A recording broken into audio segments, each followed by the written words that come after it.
ABC card எப்படி download பண்ணுறது இந்த வீடியோவில் பார்க்க போகிறோம். ஸோ டிஜிலாக்கர் ஓப்பன் பண்ணிக்கோங்க. டிஜிலாக்கர் ஓப்பன் பண்ணதுக்கப்புறம் ஸோ இந்த மாதிரி ஒரு பேஜ் ஓப்பன் ஆகும். ஸோ டிஜிலாக்கர் லைட்டாக கீழே ஸ்க்ரோல் டவுன் பண்ணிங்கன்னா கீழே பாருங்கள் சர்ச்னு சொல்லிட்டு ஒரு ஆப்ஷன் இருக்குது. சர்ச் ஆப்ஷனை கிளிக் பண்ணுங்கள்.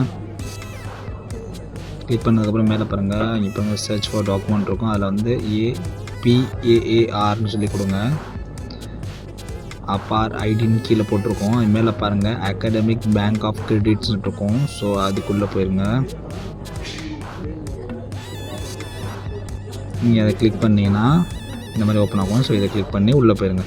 உள்ளே போனதுக்கப்புறம் உங்கள் டிஜிலாக்கர் வந்து ஆல்ரெடி ஆதாரோட லிங்காக இருக்கும். ஸோ அதனால் உங்கள் name, date of birth, gender எல்லாம் கொடுத்துருக்கோம்.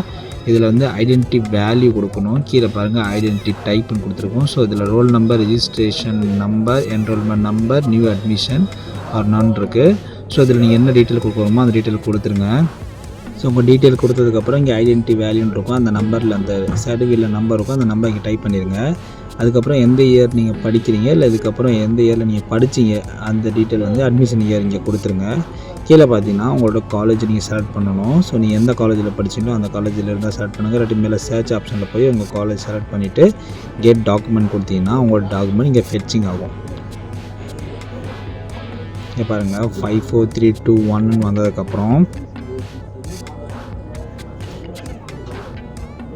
உங்கள் டாக்குமெண்ட் வந்து இங்கே பாருங்கள் மை இஷ்யூ டாக்குமெண்ட்ஸ்குள்ளே போயிடுச்சு. இது லைட்டாக கீழே ஸ்க்ரோல் டவுன் பண்ணிட்டு அப்பார் ஐடின்னு இருக்கும்.